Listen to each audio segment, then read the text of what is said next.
যখনই আমি voice over করতে যাই তখনই কেন জানি আমার কণ্ঠ বসে যায় আর কাশ উঠে যায়, মনে হয় কাশি শুরু হয়ে যায়।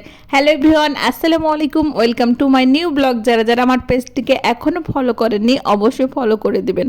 আচ্ছা যাই হোক, কার কার সাথে এমন হয় বলেন তো বন্ধুরা।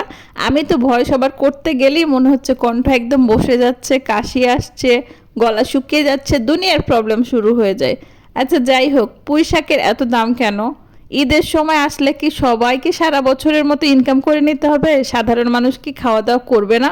আসলে মানুষের বিবেকই নেই, জনগণই আসলে প্রবলেম, জনগণের প্রবলেম। এই তো দেখতে পাচ্ছেন এখানে শোল মাছ কুচি কুচি করে নিয়েছি, দেন এখানে দেখতে পাচ্ছেন শোল মাছগুলো কত কুচি কুচি করে নিয়েছি, দেন ধুচ্ছি আর কি। আর সাথে হবে মুরগির মাংস, কারণ শোল মাছ আমি যেহেতু খাই না। যাই হোক, আমার কণ্ঠ শুনে আপনারা বুঝতে পাচ্ছেন যে আমার মানে ঠান্ডা লেগেছে। প্রায় 1 মাস থেকে 1 মাস 1.5 মাস থেকে ঠান্ডা লেগেছে। তো ঠান্ডাটা মনে হচ্ছে কমছেই না, কেন জানি ভালো লাগে না আসলে। ভয়েস ওভার করতে পারি না শান্তি মতো, কেন জানি প্রবলেম হতেই থাকে। 100 বার ভয়েস ওভার করা লাগে। এই যে দেখতে পাচ্ছেন আবার কণ্ঠ বসে যাচ্ছে, সব সময় শুধু এই প্রবলেম হয়। তারপরও তো কলা খাওয়া ছাড়ি না, কলার এত দাম, তারপরও কলা খাওয়া ছাড়া হয়নি। বারবার ভলিউম কমিয়ে বারবার ভয়েস ওভার করা কত যে কষ্ট হচ্ছে, তারপরেও ভয়েস ওভার করছি, তারপরেও ভিডিও বানাচ্ছি। আসলে ভিডিও বানাটা কেন জানি নেশা হয়ে গেছে। এই যে দেখতে পাচ্ছেন আবার কণ্ঠটা কেন জানি বসে গেল।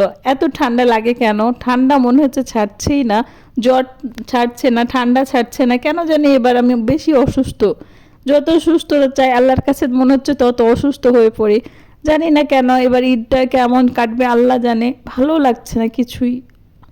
মাঝে মাঝে ভাবি যে বড় ভিডিও আর আপনাদের মাঝে শেয়ার করব না, বাট না করেও থাকতে পারি না।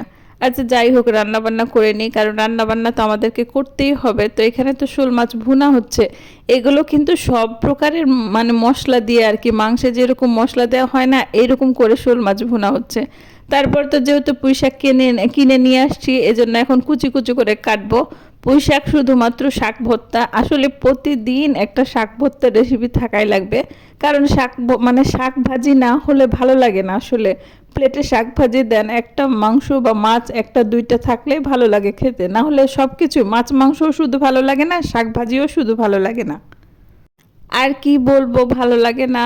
এই যে গরম আসছে মনে হয় এজন্য আবহাওয়া খারাপ, তাই তো মনে হচ্ছে আমিও খারাপ হয়ে গেছি, আমার কণ্ঠ খারাপ হয়ে গেছে, ভয়েস ওভার করতে পারি না, কষ্ট লাগে আসলে। তারপরে তো এই যে আপনাদের মাঝে শেয়ার করছি, এটাই তো অনেক কিছু, তাই না?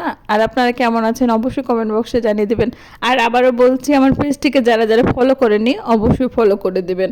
অসংখ্য ধন্যবাদ অগ্রিম। এই যে দেখতে পাচ্ছেন চা বানিয়ে খাওয়ানোর জন্য, মানে কণ্ঠ এত বসে যায়, এজন্য আদা দিয়ে চা, তেজপাতা দিয়ে চা খাই, কি আর করব। এটা আমাকে আমার ভাবি বানিয়ে দিয়েছে। আসলে আমার আম্মা আমাকে বাড়িতে থাকলে বানিয়ে দেয়, নিজের আসলে খেয়াল করা হয় না, এজন্য ভাবি তো আমাকে চা বানিয়ে দিল। তো আজকের মতো এ পর্যন্ত, ভালো থাকবেন, সুস্থ থাকবেন, আল্লাহ হাফেজ, আসসালামু আলাইকুম।